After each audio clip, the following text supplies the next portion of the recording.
শুভদৃষ্টির সময় লোকটার মুখ দেখে শিউরে উঠল শিবানী। রোগা কালো চেহারায়, নাকের নিচে আবার মস্ত গোঁফ।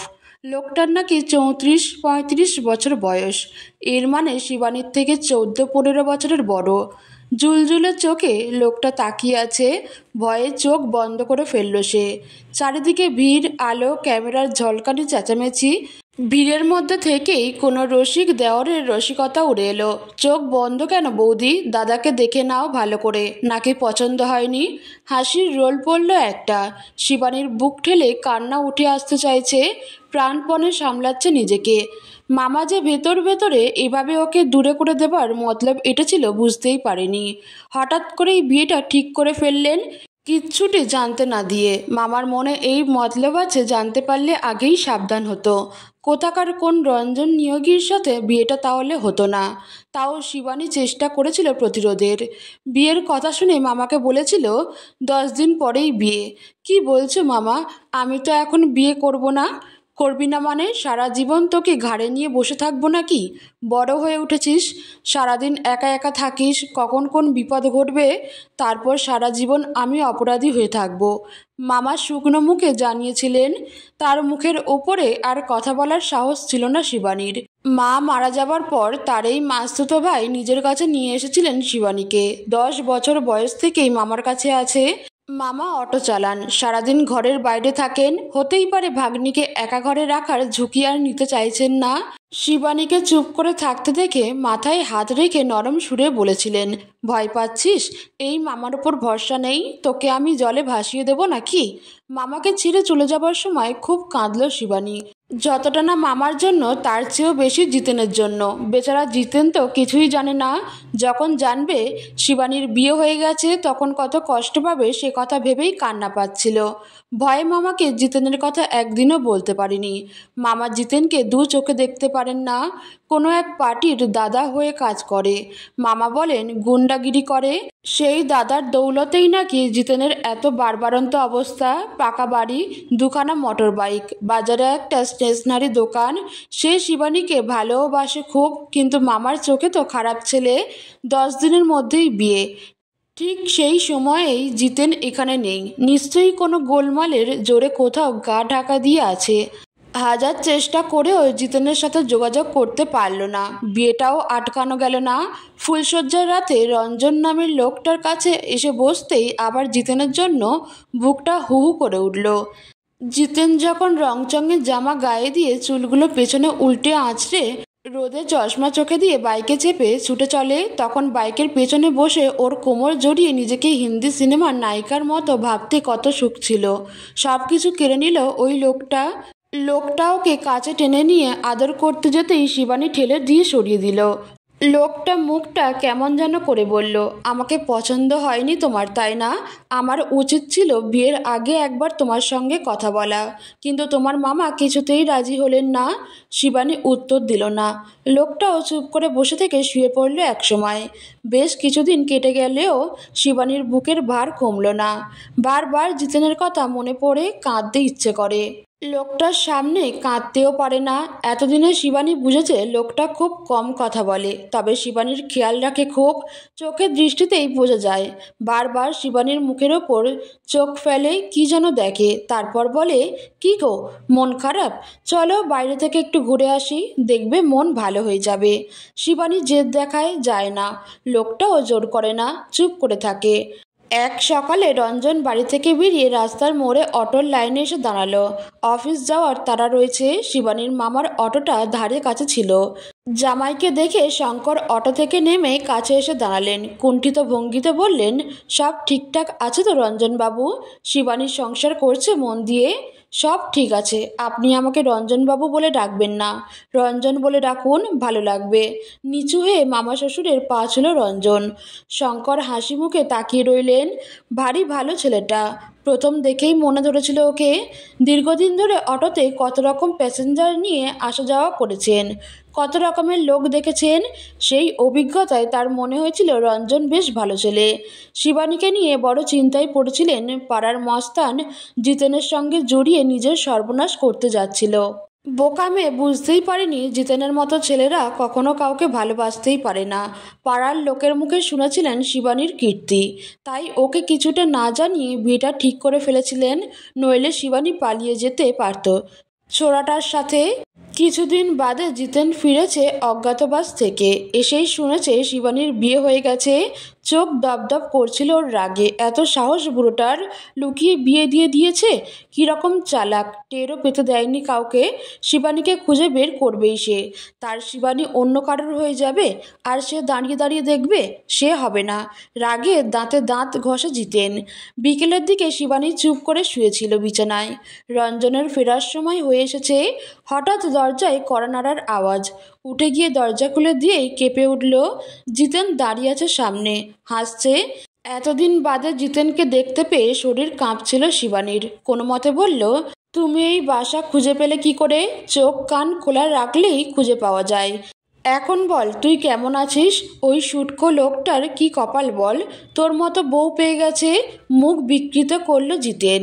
শিবানী হাত ধরে টেনে জিতেনকে ঘরে ঢুকিয়ে তাড়াতাড়ি দরজা বন্ধ করে দিল। তুমি বেশিক্ষণ বসো না, লোকটার ফিরে আসার সময় হয়ে গেছে। জিতেন এগিয়ে এসে এক ঝটকায় শিবানীকে কাছে টেনে নিয়ে বুকে মিশিয়ে নিল। আমাকে তাড়াতে চাইছিস কেন? শুটকোটাকে পেয়ে আমাকে ভুলেছিস নাকি শালি? কতবার বলেছি মুখ খারাপ করবে না। আমি তোমাকে একবারের জন্য ভুলিনি জিতু। মামার মুখের ওপর কিছু বলতে পারবো না বলেই বিয়েটা করতে হয়েছে। তোমার সঙ্গে যোগাযোগ করার অনেক চেষ্টা করেছিলাম, আমাকে তখন গা ঢাকা দিয়ে থাকতে হচ্ছিল রে। সেই সুযোগটাই নিল তোর মামা। বুড়োটা মায়েরই এক নম্বরের হারামি আছে। তোর আর আমার ব্যাপারে জেনে গিয়েছিল শালা, তাই চালাকি করে বিয়েটা দিয়ে দিল। মামা সব জানতো। বড় বড় চোখ করে বলল শিবানী, তবে আর বলছি কি, আমি কিন্তু তোকে এখানে থাকতে দেব না।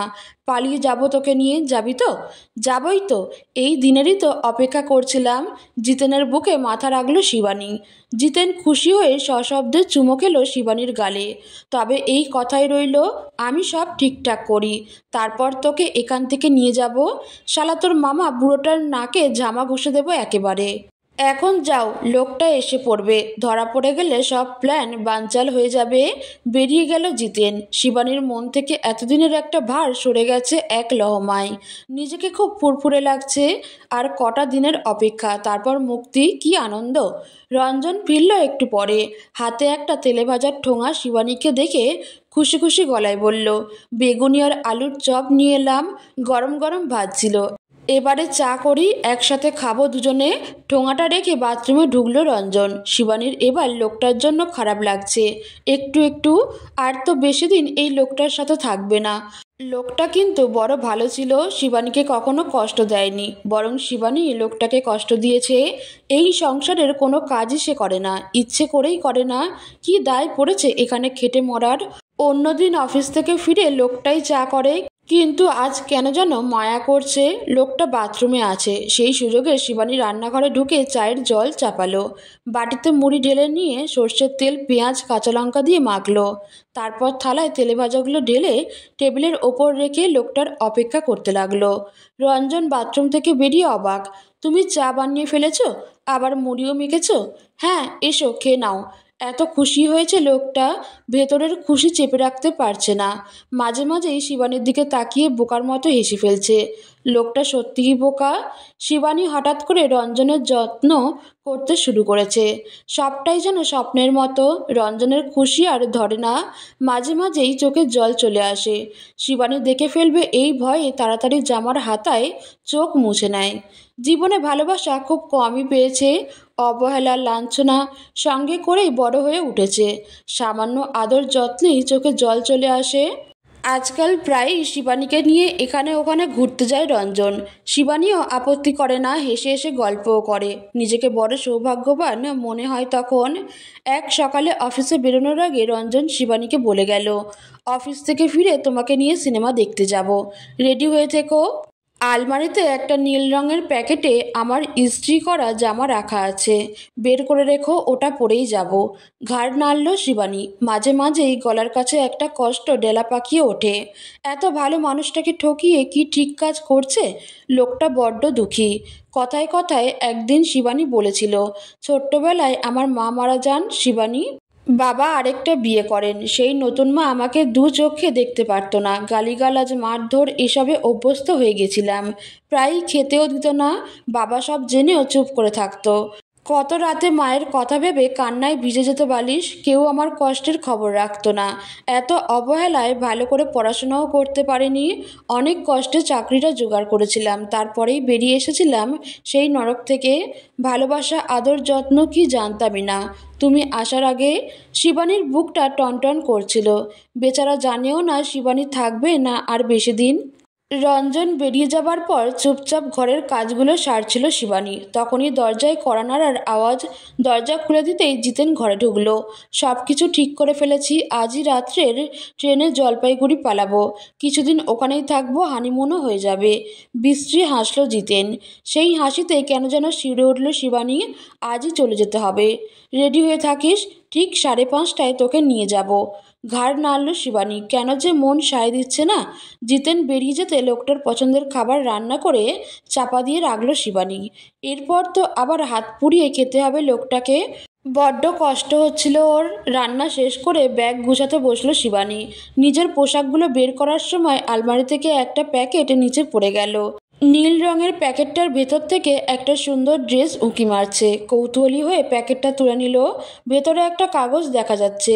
বের করে ভাঁজ খুলে দেখলো লেখা আছে, প্রথমবার তোমার জন্য কিছু নিয়ে এলাম। পছন্দ হলে আজ সিনেমায় যাওয়ার সময় এটাই পরো, ভালো লাগবে আমার। এর জন্যই অফিসে যাওয়ার আগে রঞ্জন বলে গেছিল নীল রঙের প্যাকেটটা ওর ইস্ত্রি করা জামা রাখা আছে। ড্রেসটা বুকে চেপে ধরে কেঁদে ফেলল শিবানী। যেতে ইচ্ছা করছে না, কিন্তু জিতেনকে কি বলবে। বিকেল 5টাতেই জিতেন এসে হাজির। কিরে, সব গুছিয়ে নিয়েছিস তো? আজ কি যেতেই হবে? কোনো মতে ঢোক গিলে বলল শিবানী। ঢং করছিস নাকি মাগি? শিগগিরই চল, কেউ এসে পড়লে বিপদ হয়ে যাবে। আচ্ছা। ভয়ে ভয়ে জিতেনের বাইকের পিছনে চেপে বসলো শিবানী। বাইকটা হু হু করে ছুটল স্টেশনের পথে। কিন্তু শিবানীর মন পড়ে রইল পেছনে। ট্রাফিক সিগন্যাল থামতে হলো জিতেনকে। ওকে চমকে দিয়ে বাইক থেকে নেমে পড়ল শিবানী। আমি তোমার সঙ্গে যাব না, লোকটাকে কষ্ট দিতে পারবো না। আমাকে নিয়ে আজ সিনেমা দেখতে যাবে বলেছিল। বড় আশা নিয়ে আসবে। আমাকে ঘরে দেখতে না পেলে কি করবে কে জানে। বলতে বলতে পিছন ফিরে ছুট লাগালো শিবানী। ফেলে আসা 3 মাসের সংসারে ওকে ফিরতেই হবে। পেছনে হতভম্ব হয়েছিল জিতেন। হুঁশ ফিরে পেতে একদালা থুতু ছিটিয়ে দাঁতে দাঁত ঘষে বলল, বেইমান।